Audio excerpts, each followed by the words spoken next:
سبحان اللہ وبحمدہ سبحان اللہ العظیم سبحان اللہ وبحمدہ سبحان اللہ العظیم سبحان اللہ وبحمدہ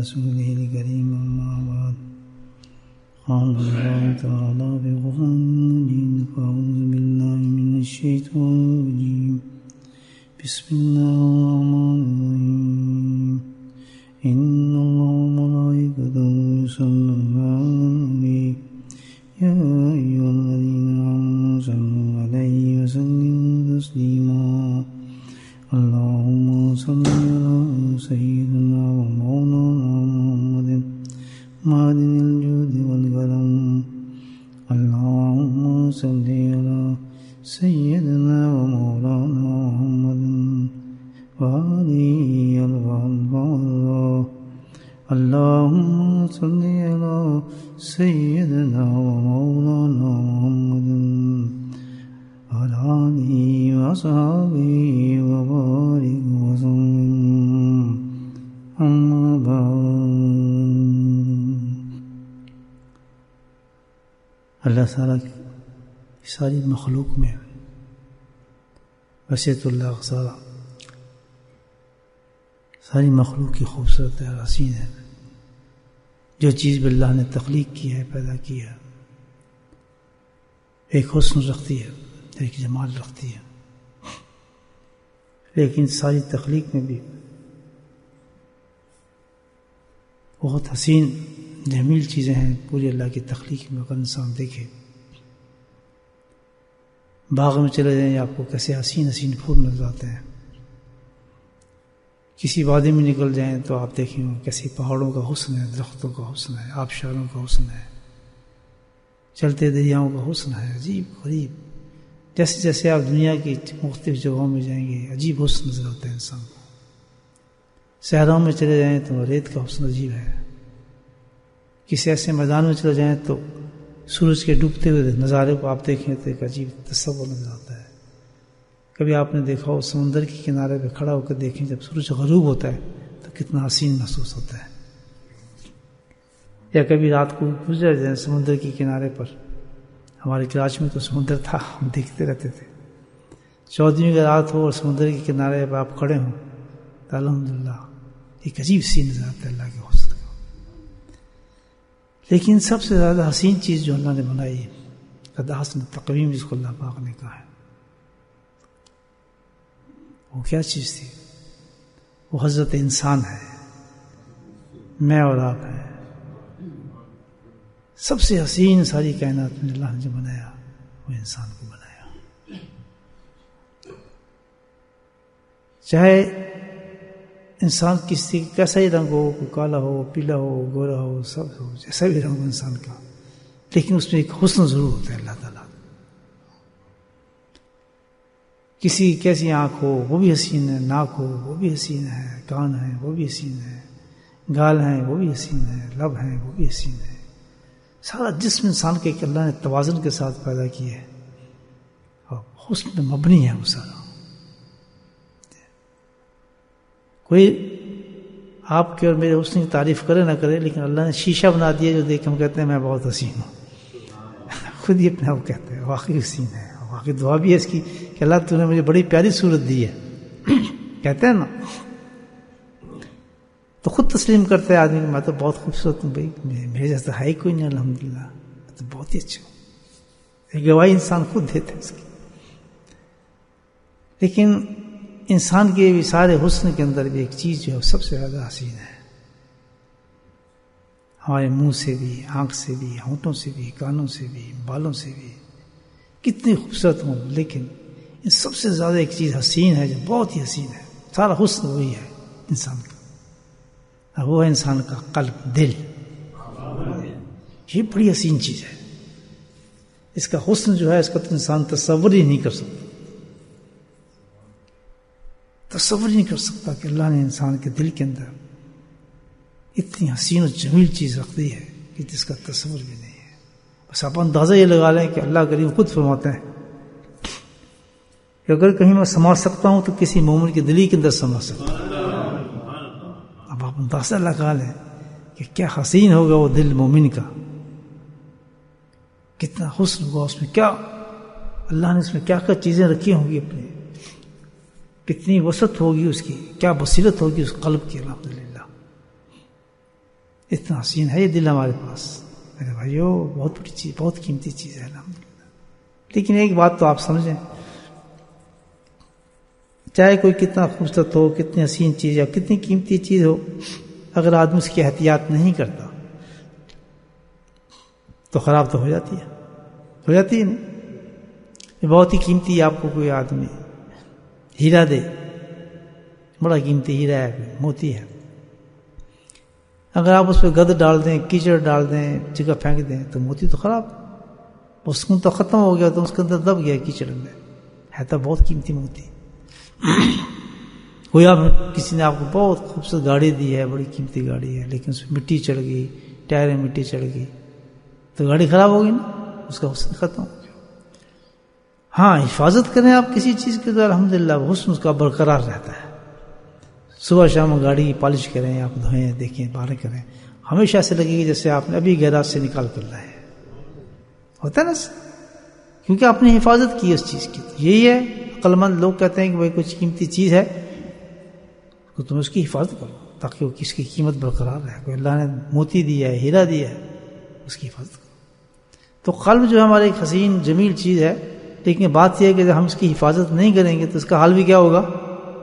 خراب ہو جائے گا، خراب ہو جائے گا. یاد رکھیں.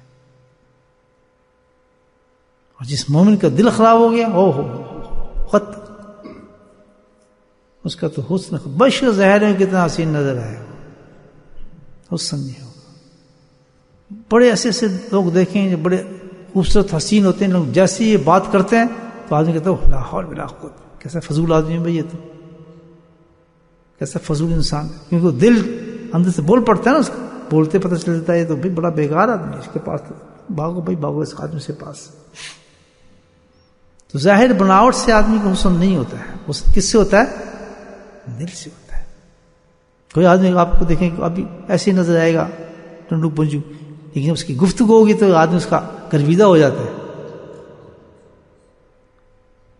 اس کا عشق ہو جاتا ہے کہ یہ تو یار بڑا اونچا آدمی، ہم تو اس کو ایسے ہی سمجھ جاتے ہیں، تو کھڈا ہی تھا، لیکن اس کی گفتگو میں تو بڑا مزہ آیا.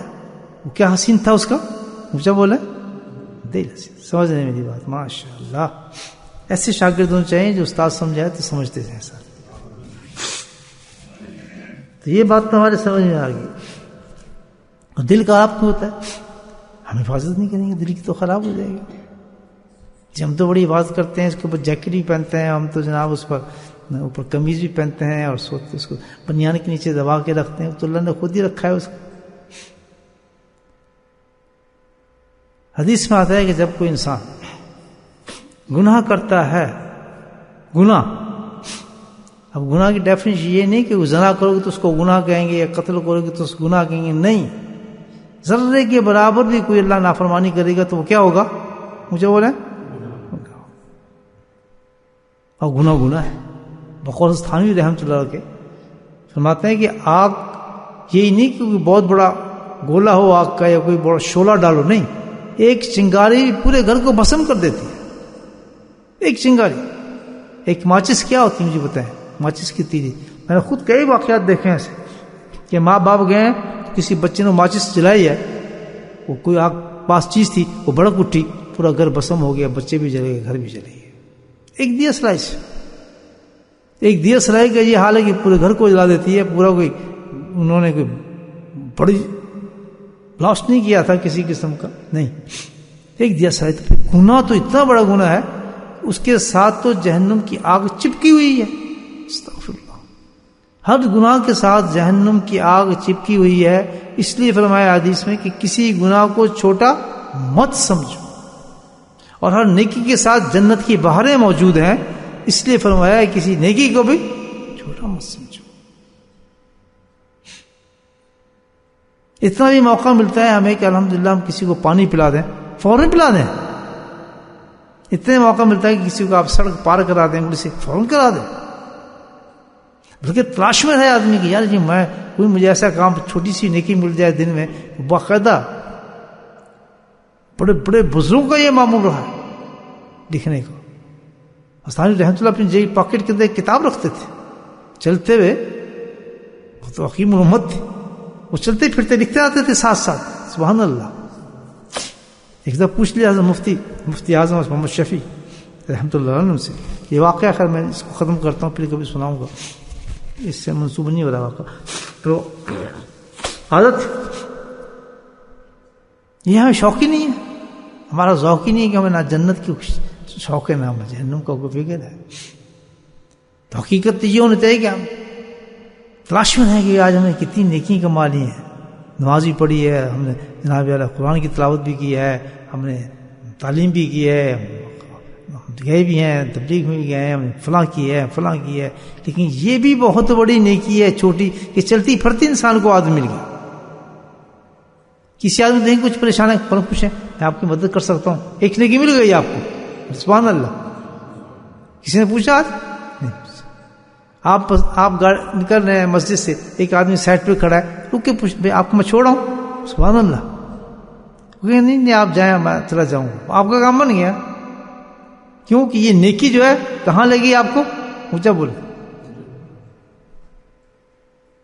کریں گے ساری یہ بات، یہ سمجھنے والی بات اندر رہ گئے کام. کیوں بھائی بڑی بڑی نیکیوں کو نہ سمجھے بھائی یہ ہوگا تو بیٹھیں گے جا کے مجلس میں تو ذکر ہوگا تو وہ نیکی ہے. اللہ پر چلتے پھرتے نیکی دے رہا ہے بھائیو، حاصل کرو. دل کی حفاظت.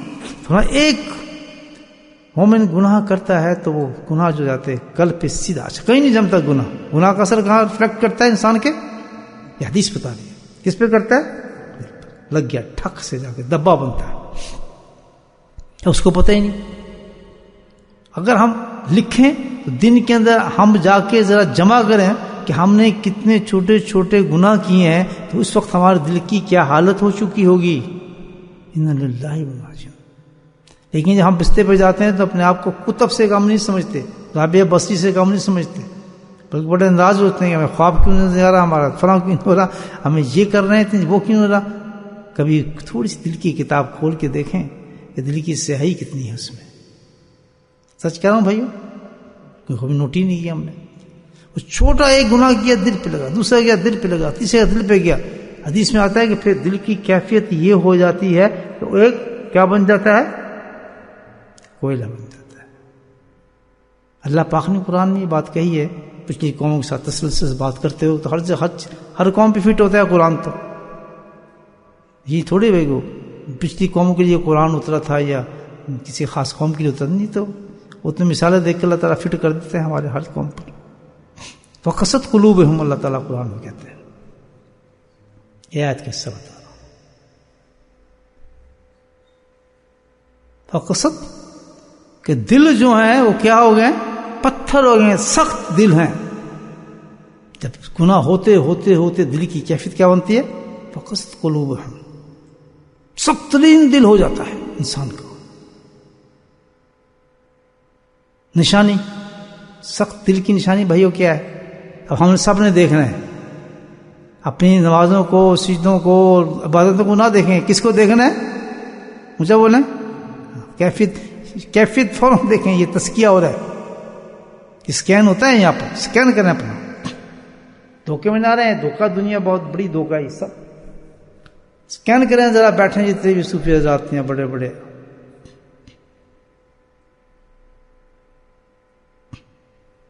جی ہاں، کیسے پتہ چلے گا کہ دل کس کا سخت ہے؟ دل سخت کی نشانی یہ ہے کہ وہ دل کبھی حق کو قبول نہیں کرتا،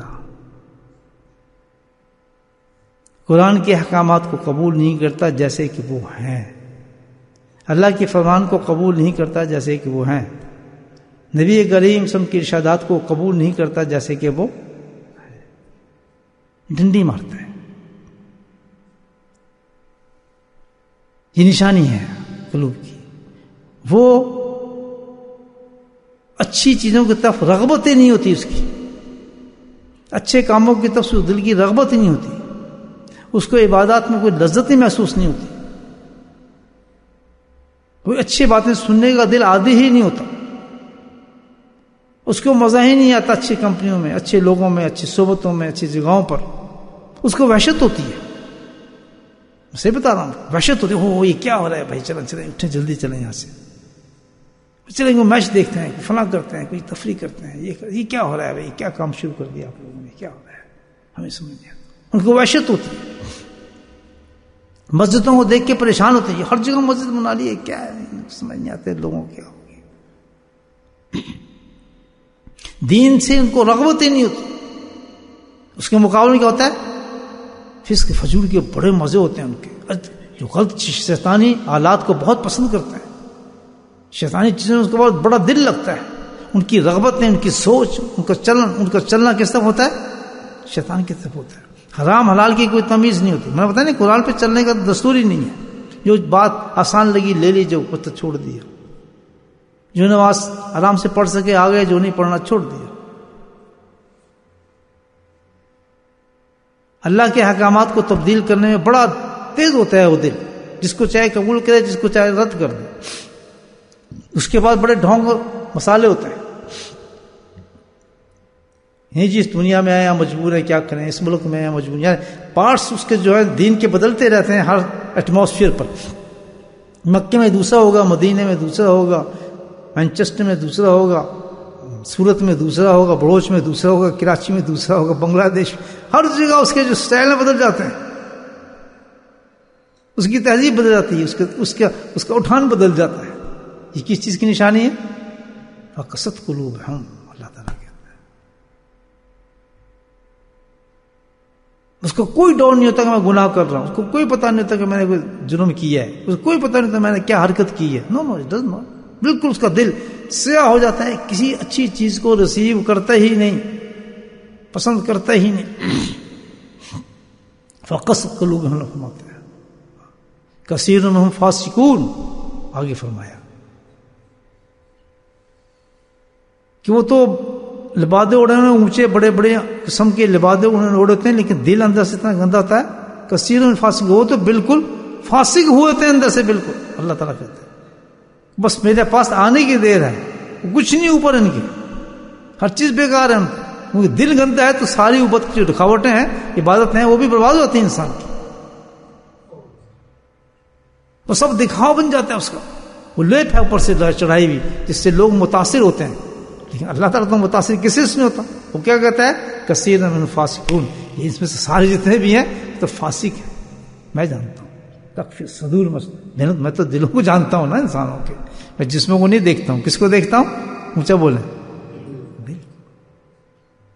تو سخت دل والے اللہ تعالیٰ نے یہ تعریف کی ہے کہ کیا ہوتا ہے، بالکل فسق ہوتا ہے، فاسق ہوتا ہے وہ شخص مکمل.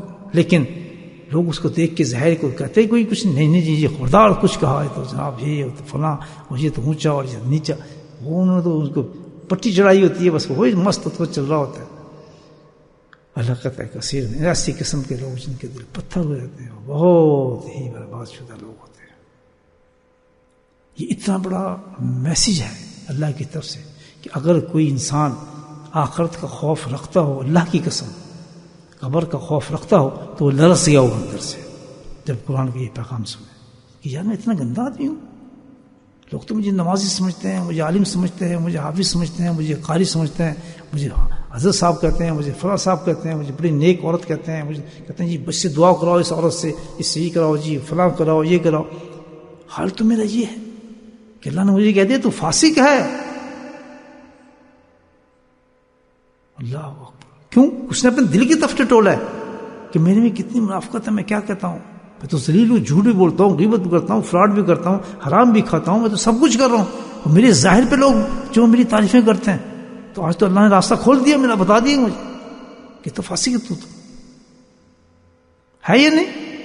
وہ آدمی کس طرح زندہ رہ سکتا ہے؟ مجھے دم گھٹنے لگتا ہے اس انسان کا. اللہ جس کو اللہ قرآن حکیم میں کہہ رہا ہو کہ تو فاسق ہے، نہ وہ تیری شکل ہے، نہ وہ تیری صورت ہے، نہ وہ تیرا لباس ہے، نہ وہ تیرا گھر ہے، نہ ویسا تیرا چیز ہے. کیسا کہ جس کے بارے میں نے کہا ہے،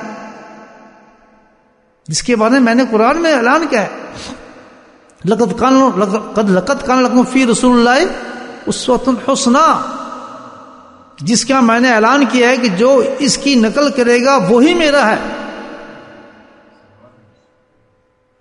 جس کا ایک ایک چیز اس کے مثل ہوگا، یہ مثال پیدا کی ہے میں نے، یہ ہے نا قرآن کہتا ہے ہمارے گھر ایسے بھائی، ہماری صورتیں ایسی ہیں، ہمارے گھر ایسے ہیں، ہماری لائف آف اسٹینڈرڈ یہ ہے، ہمارے بچے ایسے ہیں، تو قرآن کیا کہتا ہے؟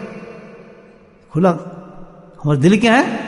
فقط ہم لوگ کہتے ہیں کثیر فاسق، کیا ہو گیا؟ ہم فاسق ہو گئے۔ بہت بڑی بات ہے آخرت کی، کل سے ملتا جلتا مضمون ہے تھوڑا سا۔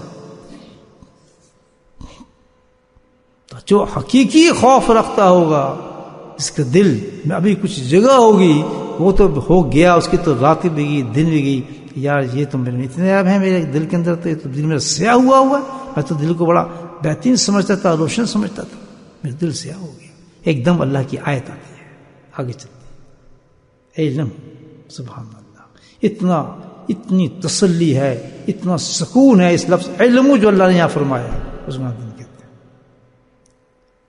گھبراؤ مت، اللہ تعالیٰ کہتا ہے فکر مت کرو، تم میرے حبیب کی امت ہو، سبحان اللہ،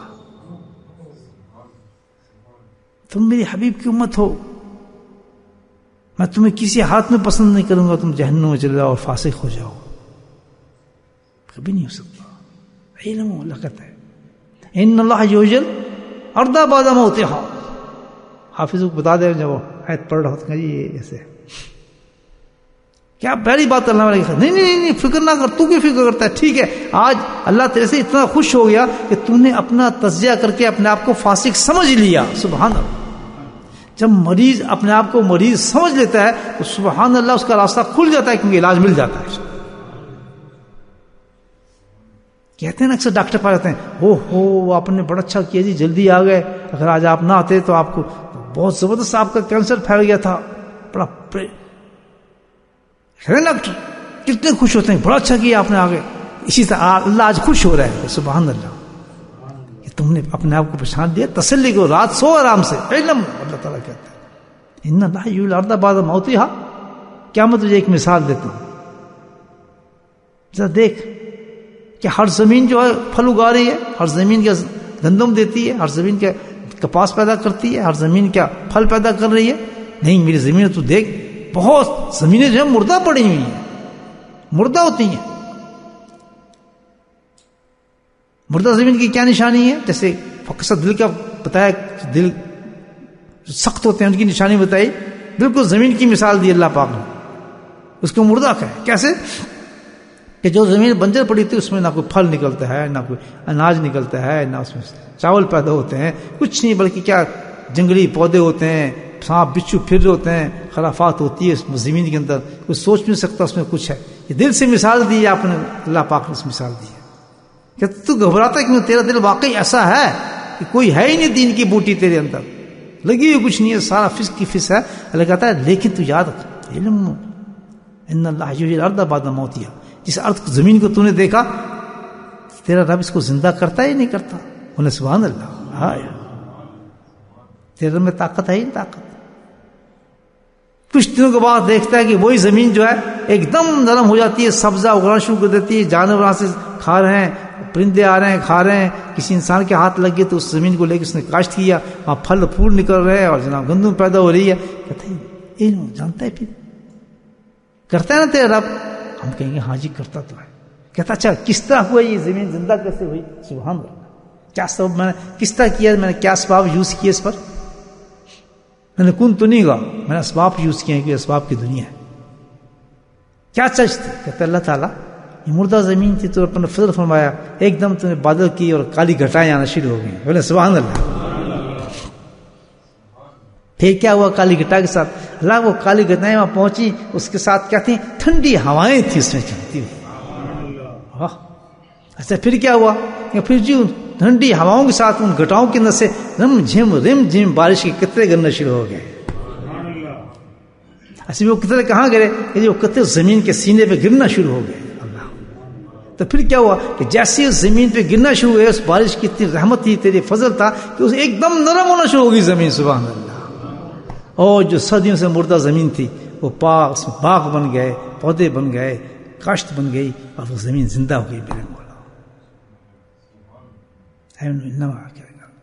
علم مولا کہتے ہیں ان اللہ یحیی الارض بعد موتہا.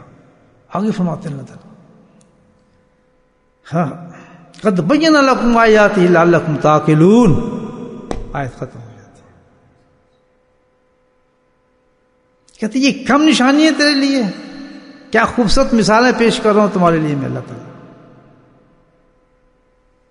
اگر خوف ہو تو سمجھو تو گھبرانے کی بات کیا ہے؟ اس زمین کو میں نے زندہ کیا مردہ، تو میں تیرے دل کو بھی مردہ کر سکتا ہوں. یا اللہ زمین کو تو نے ٹھیک کر دیا، گٹائیں آ گئیں، گٹائوں کے ساتھ ہوائیں آ گئیں، ہواؤں کے ساتھ بارش آ گئی، لیکن میرے دل میں کون سی گٹا ہے، میرے دل میں کون سی بارش آئے گی، کون سی ہوا آئے گی، میں کیسے زندہ ہوں گا؟ قد بین لکم، اللہ کہتا ہے قد بین لکم آیاتی، میں تجھے بتاتا ہوں. یہ تو بہت اونچی مثالیں میں نے تجھے دی. کیسے؟ سبحان اللہ. کہتے جیسے میں نے زمین کے لیے گٹاؤں کو مقرر کیا ہے تو تیرے مردہ زمین کے لیے بھی میں نے گٹاؤں کو مقرر کیا ہے. وہ گٹائیں کون سی، بادل کون سے ہیں؟ وہ میرے اللہ والے ہیں. پھر بولے پھر بولے اللہ، وہ کون ہے؟ میرے دوست ہیں، میرے اللہ والے. ان کو پیدا میں نے اس لیے کیا. سب سے بڑی رحمت کی گٹا جو اس کائنات میں آئی تھی کون لائے تھے؟ میرے حبیب تشریف لائے تھے. پھر اس کے بعد کون رہے؟ صحابہ کرام رہے، انہوں نے یہ کام کیا، وہ بھی گھٹائیں تھیں. تابعین آئے، تبع تابعین آئے. اس کے بعد قیامت تک میرے دوست اولیاء اللہ میں بھیجتے ہی رہوں.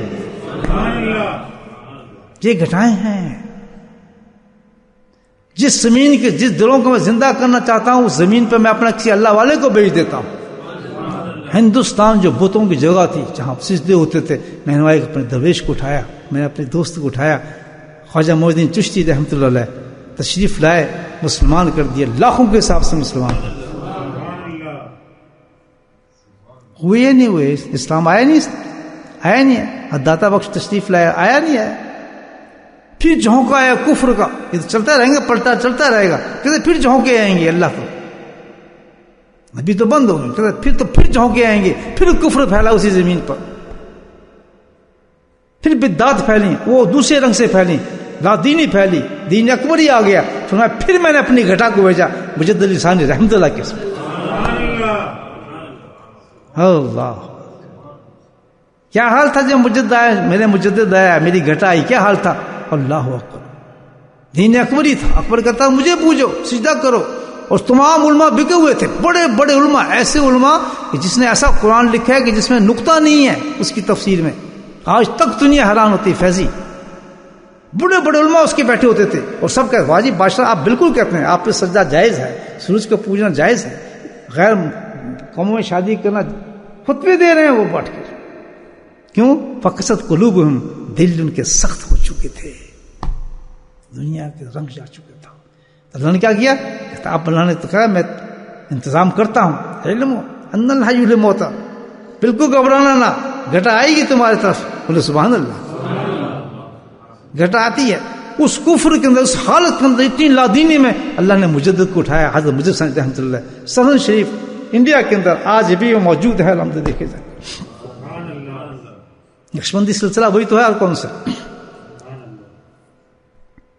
کیا قیامت ہے، تجدید ہو گئی پورے دین کی. الحمدللہ اٹھا کے دیکھیں کتابوں کی کتاب ہے، مولانا تجدید ہو گئی، نیا دین آ گیا. اس کے علاوہ جو ایک نیا صوفیزم چلا تھا، وحدت وجود اور شہود کے جھگڑے تھے، ڈھونڈ رکھا ہوتا تھا، ایک صوفیوں کی عجیب جماعت پیدا ہو گئی تھی.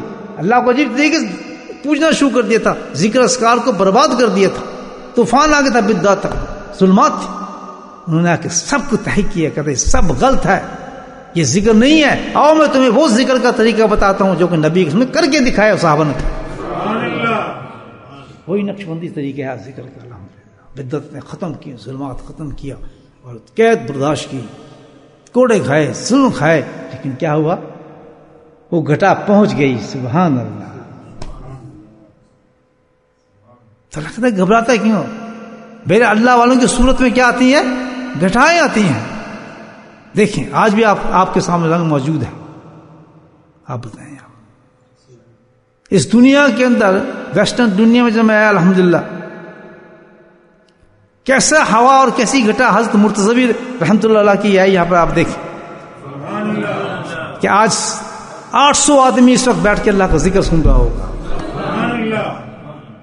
تھے نا میرے شیخ حضرت صاحب حضرت علی مرتضیٰ کہ جاؤ، مجھے کہتا ہے اٹھ یہاں سے، کیا بیٹھا ہے، جا کام کر.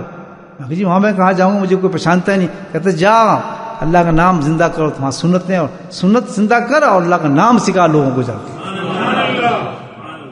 جس وقت میں وہاں سے آ رہا تھا تو نہ میرا نام و نشان، نہ میں کسی کو پہچانتا تھا، نہ میں جانتا تھا، نہ خانقاہ تھی، نہ کسی مسجد کا تفرق تھا. اور آیا تو سب سے پہلے سارے دشمنی تھے جو بدعت کرتے تھے. میں آپ کو بتا رہا ہوں کہ گھٹائیں کیسے آتی ہیں، لیکن اللہ والے نے مجھے دھکا مار دیا، تو نے وہاں جانا ہے. میں ایک کمرے میں بند بیٹھا ہوں، سوچ رہا ہوں یا اللہ حضرت کا یہ حکم ہے کہ یہاں تو نے ذکر کرانا ہے، تو میں پتھروں کو ذکر کراؤں، کس کو ذکر کراؤں، کس کو ذکر سناؤں. کیا پتا تھا کہ واہ اللہ والے جو ہیں وہ کون ہیں، گھٹائیں ہیں. وہ تو گھٹائیں ہیں، وہ کیسے رک سکتی ہے. آج 50 سال کے بعد اس کا رزلٹ نکل رہا ہے الحمدللہ. نکل رہا ہے یا نکل رہا؟ یہ کیا چیز ہے؟ اللہ کی گھٹا نہیں ہے یا اللہ اس گھٹا کے ساتھ تو یہ ہوتا ہے، تو بارش ہوا بھیجتا ہے ٹھنڈی، پہلے اس کے ساتھ بارش کے قطرے بھیجتا ہے. لیکن یہ جو تیرے اللہ والے گھٹائیں ان کے ساتھ کیا آتی ہے؟ فرمایا ان کے ساتھ بھی آتی ہے. پہلے ٹھنڈی ہوائیں آئیں گی، اس کے بعد پھر کیا آئے گا؟ الحمدللہ پھر بارش اترے گی ان قلوب پر. یا اللہ کون سی ہوائیں اور کون سی بارش؟ فرمایا اس کی ہوا کون سی ہے؟ جیسی اللہ والے کی صحبت میں جاتا ہے سب سے پہلے اس کو جو ہوا محسوس ہوتی ہے وہ توبہ کرتا ہے، توبہ کی ہوائیں چلتی ہیں. اور پھر بارش کون سی ہوتی ہے؟ فرمایا وہ ذکر اللہ کی بارش ہوتی ہے. تو صحبت شیخ اور اللہ والے کی صحبت میں بیٹھ کے دونوں چیزیں ایک دم نصیب ہوتی ہیں، سچی توبہ اور ذکر. مجھے بولو ذکر. جو حضرات بھی کہیں کسی اللہ والے کی صحبت میں حضرت بیٹھے ہیں، یہ بیٹھے ہیں، جو بھی کہیں بیٹھا ہوگا اس کو سوائے ان 2 چیزوں کی تیسری چیز نہیں ملتی. اور یہی 2 چیزیں، یہ 2 چیزیں ہیں جس کے بغیر ہمارا دل صاف ہو سکتا ہی نہیں. جہاں توبہ نہیں ہوگی، جہاں ذکر نہیں ہوگا، وہ دل پتھر کی طرح کوئلہ ہوگا. اس کا کیا کثیروں فاسقوں نہ کہتا ہے کتنی اپنے آپ کو کہہ لے کہ میں یہ ہوں وہ ہوں، کچھ بھی نہیں ہے. اس دل کے اندر کسی اللہ والے کی صحبت نہیں ہے، چاہے کسی مقام کا آدمی ہو، چاہے کس چیز سے اس نے اپنے اوپر لبادے اوڑے ہوئے، کبھی نہیں ہو سکتا کہ اس کا دل سیاہ ہوگا. خطرناک انسان ہوگا، بچنا پڑے گا اس سے. کس انسان کو دیکھنے کے لیے دیکھنا پڑتا ہے کہ اس کی صحبت ہے، سبحان اللہ، اس کا ذکر ہے، بس ختم. اس کی ہر چیز پھر کارآمد ہوگی انشاءاللہ. سمجھ آ رہی ہیں باتیں میری؟ 2 چیزیں ملتی ہیں اللہ والوں کے پاس. اللہ تعالیٰ کہتا ہے یہ 2 گھٹائیں لے کر آتے ہیں. ایک توبہ ہوتی ہے سچی توبہ، اور دوسری کیا ہوتی ہے؟ ذکر اللہ ہوتا ہے. اب یہ بات الحمدللہ کیسی تسلی دے دی. گھبرانے کی کیا بات؟ کیوں گھبراتے تم؟ جاؤ تلاش کرو میرے اللہ والے کو، بیٹھ جاؤ اس کے پاس جا کے. کتنے دل تیرا سیاہ بنا ہوا پتھر ہے، اللہ گارنٹی دے رہا ہے تو جا کے بیٹھے گا نہیں اور تیرا کام بنے گا. ہو سکتا نہیں کہ تیرا یہاں پر بہت بڑی تسلی دی اللہ تعالیٰ، بہت بڑی تسلی دی ہے. استھانی رحمۃ اللہ فرماتا ہے، دیکھیں کیا وہ تو مجدد تھے، حکیم الامت تھے. فرماتے ہیں کہ جب یاد رکھو کہ جب تک تمہیں کوئی اللہ والا نہیں ملا تو تم خطرے میں تھے، اور جب تمہیں اللہ والا مل جائے تو پھر یہ نہ سمجھنا پھر تمہارے پاس بشارت آ چکی ہے کہ انشاءاللہ اب اللہ والا مل گیا ہے. اس کی توجہ سے، اس کی دعاؤں سے، اس کی برکت سے یہ وہ گھٹا ہے کہ انشاءاللہ تم کامیاب اور مراد اٹھو گے. یہاں سے اصل مسئلہ حل ہو گیا تمہارا کہ اللہ نے تمہیں کسی اللہ والے تک پہنچا دیا. بدمت گھورو انشاءاللہ جب اس دنیا سے جاؤ گے تو گناہوں سے پاک صاف اور جنت میں گھومتے ہوئے چلے جاؤ. ایسے کہتے ہیں نا بھائی ہم نے اس کے شہر میں جانا ہے، پڑھنا نہیں کیسے جائیں کہ بھائی اگر نمبر 5 بس تجھے مل گئی بس بیٹھ جانا، پھر گھبرانے کی کوئی بات نہیں، وہ بس سیدھی جا کے تجھے لندن اتار دے گی. بات سمجھ آئی؟ اب ہم کھڑے ہیں یار میں کس طرح جاؤں، یہ بس بیٹھوں، بڑے گھبرا رہے ہیں. اس نے کیا کہا 5 نمبر، آپ کو 5 نمبر بس نظر آئی، آپ نے بستر اٹھایا، بیگ اٹھایا، بس میں بیٹھ گئے. بالکل ٹھنڈا سانس بھرا, آنکھ بند کی سو گئے. کیوں؟ کہ آپ کو پورا یقین ہے یہ بس کہاں جائے گی, مجھے بولو جنت جائے گی. تو یہی قرآن کہتا ہے کہ جب تو کسی اللہ والے کی صحبت میں بیٹھ جائے تو یہ بس سیدھی جنت ہی جائے گی, کہیں نہیں رکے گی. تو ہمت کرنی چاہیے, اپنے آپ پہ تھوڑا سا اللہ کا شکر کرنا چاہیے اور ہمت کرنی چاہیے. نفس اور شیطان سے لڑتے رہیں, توبہ پہ قائم رہیں, توبہ کو اپنی نہ ٹوٹنے دیں. اللہ کا ذکر جیسے آپ کا شیخ بتایا آپ کو اس پہ قائم رہیں. الحمدللہ پھر کام کی فکر کی کوئی بات نہیں. توبہ سے دل دھل گیا آپ کا, الحمدللہ دھلتا جائے گا اللہ کے فضل سے. توجہ شیخ جاری رہے گی, دعائیں اس کی جاری رہیں گی. جہاں تھوڑا گند آیا پھر توجہ ڈالے گا, پھر پاک کر دے گا الحمدللہ. پھر گند آیا پھر صحبت میں بیٹھو, پھر پاک کر دے گا اللہ کے فضل سے. اپنے خاص مجالس میں خاص یہ باتوں میں آپ کے لیے دعائیں کرے گا اللہ کے فضل سے. اللہ نے بنایا اس کو, گھٹا جو بنائی, گھٹا کا کام کیا ہے؟ بولے سبحان اللہ. ہم تو گھٹا کے اندر بیٹھ گئے ہیں, ہمیں کیا, بجلی چمکیں جو بھی ہو ہمیں پتہ ہے الحمدللہ پانی برسے گا اور ہم پہ پڑے گا اللہ کے فضل سے. تو کبھی بھی کسی اللہ والے سے تعلق ہو تو اس کی صحبت کو نہ چھوڑے, کیونکہ ہر وقت ہم سے گناہ ہوتے ہیں. زبان کا گناہ ہوتا ہے, نگاہوں کا گناہ ہوتا ہے. ہاں خطرے میں وہ انسان ہے, حضرت مجھے فرماتے ہیں کہ جو ابھی تک کسی گھٹا تک پہنچا نہیں ہے, یہ اللہ نے اس پہ رحمت نہیں کی ہے. وہ بہت ہی اس شخص کو تو ہر وقت یہ دعا کرنا چاہیے, اللہ تعالیٰ مجھے کوئی ملا میرے گناہوں کو معاف فرما. ورنہ وہ تو بہت خطرے میں, اللہ نے اس کو فاسق رکھے. تو یہاں شکر کا مقام ہے دوستوں, اگر اللہ والا مل گیا یا نہیں ہے, یہ چھوٹی چیز ہے. قرآن کی آیت یہ بتاتے ہیں, بس دعا کریں اللہ پاک اس سفر کو جاری و ساری رکھے. اللہ تعالیٰ ہمیں اسی طرح ذکر اور فکر اور توبہ کی توفیق دے. اچھے اور نیک صحبت میں وہ قیمتی چیز سمجھے, میں نے آپ کو بتا دیا. جہاں جتنے گناہ لے کے آئیں گے بیٹھیں گے مجلس میں, ایک دم دل صاف ہو کے نکل جائے گا. چاہے یہاں بیٹھے میرے ساتھ, یہاں پاکستان میں بیٹھے ہیں, امریکہ میں, جہاں جہاں لوگ بیٹھیں گے. کیوں کہ اللہ تعالیٰ کی یہ ذکر کی مجلس ہے. اس کی نسبت میرے ساتھ نہیں ہے, اس کی نسبت کسی آدمی کے ساتھ نہیں ہے, کسی بزرگ کے ساتھ نہیں ہے, بلکہ کیا ہے, ذکر اللہ, نسبت اللہ کے ساتھ ہے. اور جب اللہ کے ساتھ نسبت ہو جائے تو یہاں کہاں, یہ کانا کب ہے, تو دیوار ہے, اس سے آگے گاڑیاں کھڑی ہیں, اس سے آگے وہ کھڑے ہیں. لیکن جب ہم کھڑے ہوتے ہیں, منہ میرا کانا کہاں, کعبے کے شریف, اللہ اکبر, کعبہ کہاں ہے. لیکن وہ اس قدر اہمیت ہو گئی اس جگہ کی جو ہزاروں میل دور ہے, اس کا تعلق اللہ سے بن گیا تو ہمیشہ کعبہ ہی کعبہ ہے اس سے. تو ولی اللہ ہے وہ, جس کا تعلق کس سے ہے, وہ ایسی گھٹا ہے. تو جس کا تعلق اللہ کیا ہے, وہ دوست اللہ کا. تو اس کی گھٹا ایسی گھٹا ہے کہ جو اس کی طرف منہ کر کے بیٹھ جائے گا اور ذکر کرے گا, چاہے دنیا کے کسی کونے میں اس کی آواز جاری ہے, وہ دلوں کو مسخر کرتا چلا جائے گا, زندگی بخشتا چلا جائے گا, دلوں کو نرم کرتا چلا جائے گا, گداس کرتا چلا جائے گا, ایمان اترتا چلا جائے گا. واہ خدانا الحمدللہ رب العالمین.